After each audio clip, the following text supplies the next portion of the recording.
ఈరోజు ఖగోళ విజ్ఞానంలో ఈ సంవత్సరం 2024 ఏప్రిల్ 8వ తేదీన అమెరికా ఉత్తరాఖండంలో కింద దక్షిణం వైపు నుంచి పడమర దక్షిణం నుంచి తూర్పు వైపుకి అంటే పసిఫిక్ మహాసముద్రం నుంచి అట్లాంటిక్ వైపు దాకా ఈ సూర్యగ్రహణం సంబంధించి సంపూర్ణ సూర్యగ్రహణం ఇది అంటే చంద్రుడి యొక్క నీడ. చంద్రుడి యొక్క నీడే మనకి మసక నీడ కాకుండా దాంతో కఠినమైన అంబ్రా పెనుంబ్రా అంటాం. అది 123 మైళ్ళ చదరంతో ప్రయాణం చేస్తూ ఉంటుంది. గంటకి 3300 కిలోమీటర్ల వేగం. కానీ మన భూమి కూడా పడమర నుంచి తూర్పుకి తిరుగుతోంది కాబట్టి 1000 మైళ్ళ వేగంతో ఆ తేడా డిఫరెన్స్ సుమారుగా 1600 మైళ్ళ వేగంతో ఈ నీడ పరిగెత్తేసింది. అంటే మెక్సికో దగ్గర నుంచి పైకి అటుపక్క యూరోప్లో స్కాండినేవియన్ కంట్రీస్ దాకా వచ్చింది. కెనడా నుంచి వాటి నుంచి మెక్సికో, ఉత్తర అమెరికా దీనిలో అన్నమాట. ముఖ్యంగా ఇది ఏమిటి అంటే నాసా ఇప్పుడు నాసా అంతా ఆస్ట్రానామికల్గా పలు అంశాలపై పరిశీలన చేస్తోంది కాబట్టి మనం నాసా ఏం చేసింది అని తెలుసుకుందాం.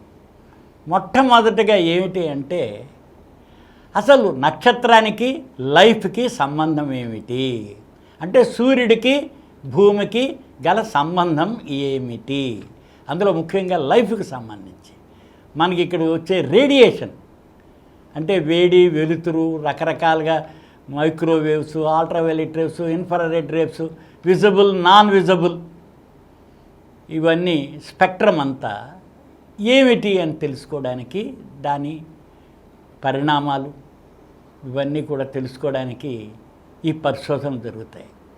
ఒకటేంటే వేలాది సంవత్సరాలుగా ఈ గ్రహణాలు ఏర్పడినప్పుడు సూర్యగ్రహణానికే ప్రాధాన్యత ఎక్కువ.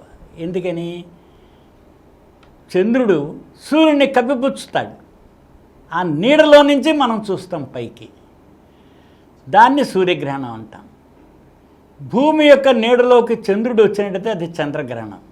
భూమి చాలా పెద్దది, చంద్రుడు చాలా చిన్నవాడు. దాని తర్వాత భూమి యొక్క నీడ సుమారుగా 8 లక్షల దూరం దాకా వెళుతుంది. కానీ చంద్రుడు మనకి 2,30,000 మైళ్ళలోనే ఉన్నాడు. అందుకని రెండోది భూమికి వాతావరణం ఉంది కాబట్టి సూర్యరశ్మి ఈ వాతావరణం నుంచి వంగి ఈ మసకగా ఉండే వెలుతురంతా కూడా చంద్రుడి మీద పడుతుంది. ఎలా అయితే సూర్యుడిని చంద్రుడు పూర్తిగా కవర్ చేసేస్తాడో అలాగా కవర్ అవ్వదు చంద్రుడికి. అందుకని చంద్రుడు ఎర్ర రంగు కానీ లేకపోతే పర్పుల్ రంగులు కానీ మన భూ వాతావరణంలో ఉండే గ్యాసెస్ వలన వచ్చే మార్పులు, దాంతో రిటర్న్ వచ్చే మనకి ఈ కాంతి కిరణాల్లో ఉన్న 7 రంగుల యొక్క కాంబినేషన్లో మార్పులన్నీ మనకి బ్లడ్ రెడ్ మూన్ అంటాం ఇలాగా కనిపిస్తూ ఉంటుంది. ప్రధానంగా ఏప్రిల్ 8, 2024 సంవత్సరంలో నాసా నిర్వహించిన ఈ ప్రయోగాల గురించి ఈరోజు మనం ఈ ఎపిసోడ్లో చెప్పుకుందాం.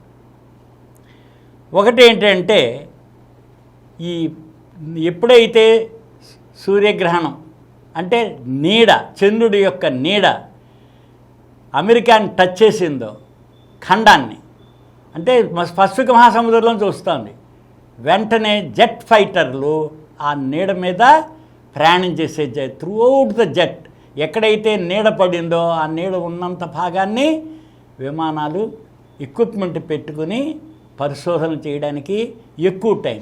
ఒక చోట అయితే 4 నిమిషాలు 28 సెకండ్లే ఉంటుంది ఏదైనా భూమి మీద ఒక ప్రదేశంలో. కానీ జెట్ ఫైటర్స్ ఏం చేశాయంటే అవి పిక్చర్ని అంతటిని పరిశోధిస్తూ ఫ్లై అయినాయి. ఈ ఫ్లైలో ఏంటి అంటే ఈ డస్ట్ అన్నది తెలుసుకోవడానికి వీలుగా ఉంటుంది. భూమి మీద డస్ట్ ఒకటి ఏర్పడింది, ఆ డస్ట్ యొక్క పరిస్థితులు వాటిని ఈ సూర్యగ్రహణ సమయంలో ఎలా ఉంటుంది అని పరిశోధించడానికి వీలుగా ఉంటుంది. అంతేకాకుండా మనకి సూర్యుడి చుట్టూ సూర్య కుటుంబంలో ఉన్న యాస్ట్రాయిడ్స్, సూర్యుడికి దగ్గరగా ఉన్న యాస్ట్రాయిడ్స్ ఏమిటి, వాటి గురించి పరిశీలించడానికి వీలుగా ఉంటుంది.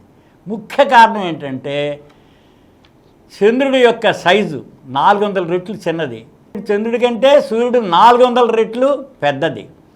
రెండోది భూమి నుంచి చంద్రుడు ఉన్న దూరానికి భూమిని సూర్యుడి దూరానికి 400 ఎగ్జాక్ట్గా సైజు కానీ ఇది కానీ కోణంలో సరిపోతుందన్నమాట. అందుకని పూర్తిగా సూర్యుడిని చంద్రుడి బింబం కప్పిపుచ్చేసేసరికల్లా సూర్యుడి యొక్క వెలుతురు మన భూమి మీద పడదు, ఆ రేస్ అవి తేడా వస్తాయి. అందుకని పూర్తిగా చంద్రుడిని మూత వేసేసినట్టు చంద్రుడు సూర్యుడిని కప్పేస్తాడు. కాబట్టి అప్పుడు జరిగే పరిణామాలు ఏమిటి తెలుసుకోవడానికి ఈ సంపూర్ణ సూర్యగ్రహణమే ఉపయోగపడుతుంది. అందుకని ఈ ఫ్లై అవుతూ దాని తర్వాత ఈ డస్ట్ ఎలా ఉంటుంది అంటే కాస్మిక్ డస్ట్ అంటాం మనం చాలా వరకు కూడా డస్ట్ అన్నది. రెండోది యాస్ట్రాయిడ్స్, అవి ఏం ఆర్బిట్ చేస్తున్నాయి ఇంకా సూర్యుడి చుట్టూ కానీ మన ఇతర స్టార్స్ చుట్టూ కానీ ఏమైనా యాస్ట్రాయిడ్స్ లేకపోతే గ్రహాలు ఇవైనా దాని చుట్టూ తిరుగుతున్నాయని. దాని తర్వాత ఎప్పుడైతే పూర్తిగా కవర్ చేసేస్తాడో మూను మనకి సన్స్ కరోనా అంటాం. కరోనా అంటే మంట చూడండి, ఎప్పుడైనా మీరు మంట పెట్టారనుకోండి ఎత్తుగా పైన చివర్లో ఎండ్లో ఉంటుంది. అలాగా సూర్యుడి నుంచి బయటికి వచ్చేది సూర్యబింబాన్ని పూర్తిగా చంద్రుడు కవర్ చేయబట్టి ఆ చుట్టూ ఉండే కరోనా కనిపిస్తుంది. అంటే మెయిన్ అంతా మనం క్లోజ్ చేసేసాం, అది రావట్లా.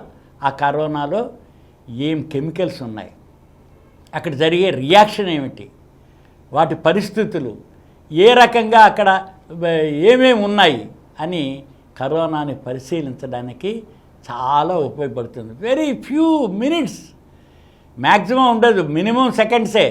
మ్యాక్సిమం ఎప్పుడైనా వస్తే మనకి ఒక 7 నిమిషాల సేపు ఉంటుందన్నమాట. అదేనా మనం చూస్ చేసుకుని ఇది చేయడానికని.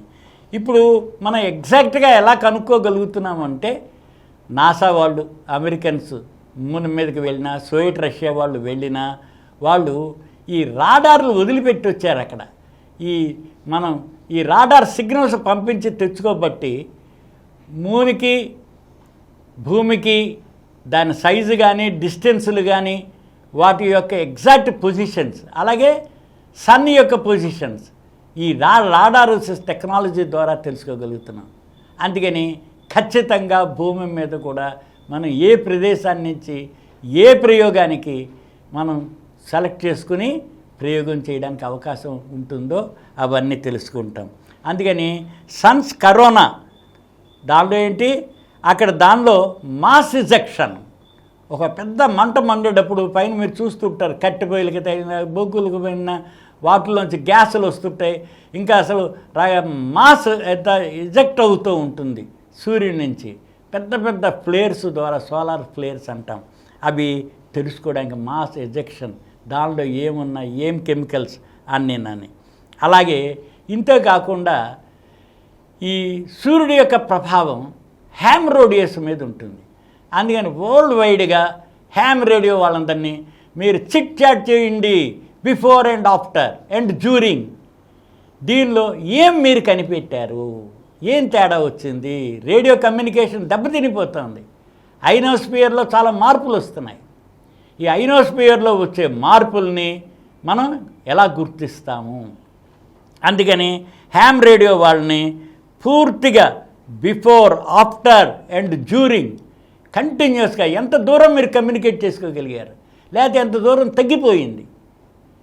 మీరు ఇది పెద్ద సోలార్ బింబాన్ని పూర్తిగా చంద్రుడు కవర్ చేశాడు కాబట్టి మీ రేడియో కమ్యూనికేషన్ ఎంత వెళ్ళింది, ఏ రకంగా మీ పిక్చర్స్ ఉన్నాయి, మీ వాయిస్ ఎలాగుంది, కమ్యూనికేషన్స్ ఎలా మనం ఇంప్రూవ్ చేసుకోగలము, లేకపోతే దాని మీద సూర్యుడి యొక్క ప్రభావం ఎలాగుంటుంది. ఎందుకని చంద్రుడు పూర్తిగా మూసేస్తున్నాడు, సూర్యుడిని మూసేస్తున్నాడు కాబట్టి వచ్చే మార్పులు మనం తెలుసుకోవడానికి వీలుగా ఉంటుంది. అంతేకాకుండా ఎఫెక్ట్ ఆన్ ఐనోస్పియర్, ఐనోస్పియరు మన భూమికి పైనుంది. ఐనోస్పియర్లో రేడియో కమ్యూనికేషన్స్, తర్వాత నావిగేషన్. ఓడలు సముద్రంలో ఓడలు ప్రయాణం చేసే వాళ్ళకి కమ్యూనికేషన్ కావాలి. ఈ కమ్యూనికేషన్స్కి ఏ రకంగా అయోనోస్పియర్ ఉపయోగపడుతుంది, దానిలో మనం తీసుకురావాల్సిన మార్పులు ఏమిటి? సూర్యుడు భగభగ అంటుంటే ఆ భగభగ ఎండల్లోనూ రేడియేషన్లోనూ ఏ రకంగా కమ్యూనికేషన్స్ జరుగుతున్నాయి, లేకపోతే ఏ రకంగా ఉంటున్నాయి.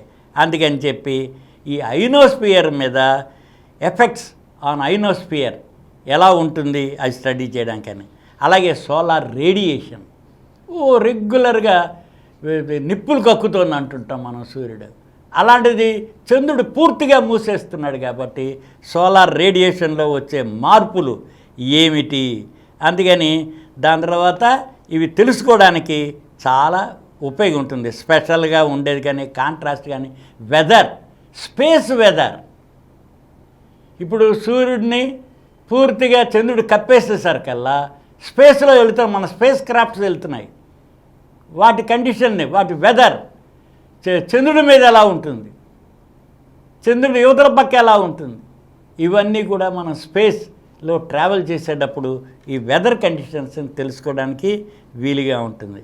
అందుకని ఈ ఏవైతే ఈ అయోనోస్పియర్లో వచ్చే మార్పులు అవి తెలుసుకోగలుగుతాం. ఈ రేడియో ఎమిషన్స్ ఎలా ఉన్నాయి, దాని తర్వాత మనం చాలా వరకు ఈ ఈ ఎమిషన్స్ దాంతో గ్రావిటేషన్ ఫోర్సెస్లో కానీ లేకపోతే మ్యాగ్నెటిక్ ఫోర్సెస్లో కానీ వీటిలన్నిటిలో వచ్చే మార్పులు ఏమిటి అని చెప్పి తెలుసుకోవడానికి వీలుగా ఉంటుంది. దాని తర్వాత ఇదే సమయంలో నాసా బిఫోర్ పాత్ అంటే టోటల్ సోలార్ ఎక్లిప్స్కి ముందు, డ్యూరింగ్ సోలార్ ఎక్లిప్స్ అంటే పూర్తిగా కవర్ చేసేసినప్పుడు, తర్వాత 3 రాకెట్లు వదిలారు. ఆ రాకెట్లు ఏమిటి అంటే మన అట్మాస్ఫియర్లో టెంపరేచర్ కండిషన్స్ ఎలా మారాయి. చంద్రుడు పూర్తిగా సూర్యుని ఒక మేఘం వచ్చింది అనుకోండి, మీరు నడుస్తుంటారు, ఎండ ఎక్కువగా ఉంటుంది, ఓ చెట్టు కనిపిస్తే చెట్టు నీడల్లో నించుంటారు. అలాగే మేఘం వచ్చిందనుకోండి, అబ్బా కవర్ అయిపోయిందని చెప్పి చల్లగా ఉందని అనుకుంటారు. అలా టెంపరేచర్ డ్రాప్ ఎలా ఉంటుంది, చంద్రుడు పూర్తిగా సూర్యుని కప్పేస్తే మన భూమి మీద టెంపరేచర్ డ్రాప్ ఎలా ఉంటుంది.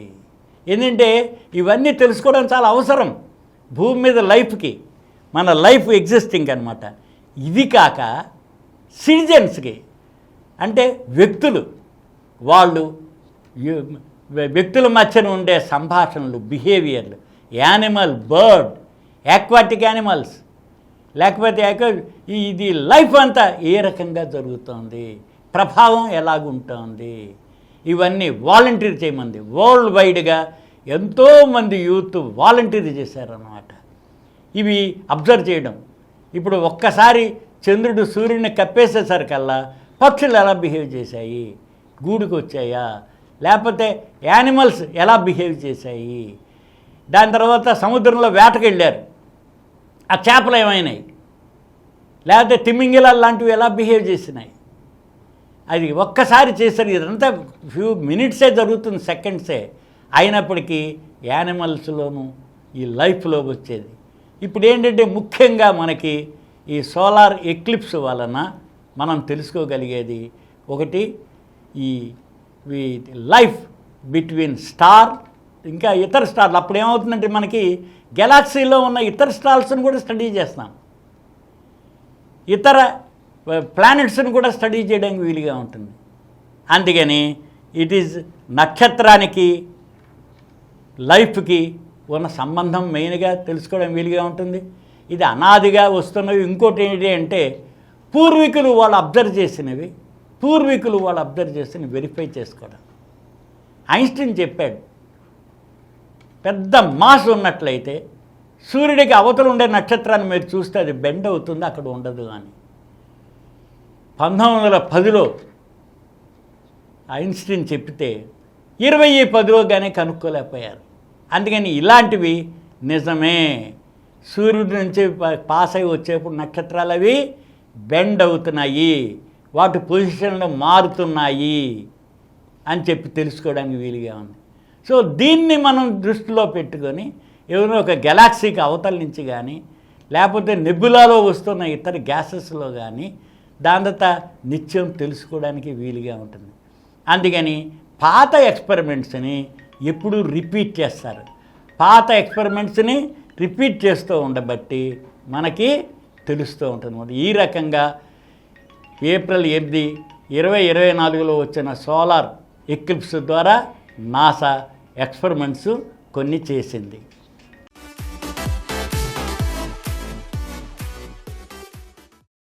ఈ కార్యక్రమం మీకు ఎంతో నచ్చింది కదా. ఇటువంటి మరిన్ని వీడియోల కోసం అనతి కాలంలోనే 20 కోట్ల వ్యూస్ సాధించిన డాక్టర్ సమరం మల్టీ ఛానల్ నెట్వర్క్ సమర్పించు గోరా సైన్స్ వరల్డ్ ఛానల్కు సబ్స్క్రైబ్ చేయండి, లైక్ చేయండి, మీ ఫ్రెండ్స్కి షేర్ చేయండి. అలాగే ప్రక్కనున్న గంట సింబల్ని ప్రెస్ చేయడం మర్చిపోకండి. Please download Samaram Multi-Channel app and watch your favorite channels from your mobile. App available on Google Play Store and subscribe to the channels.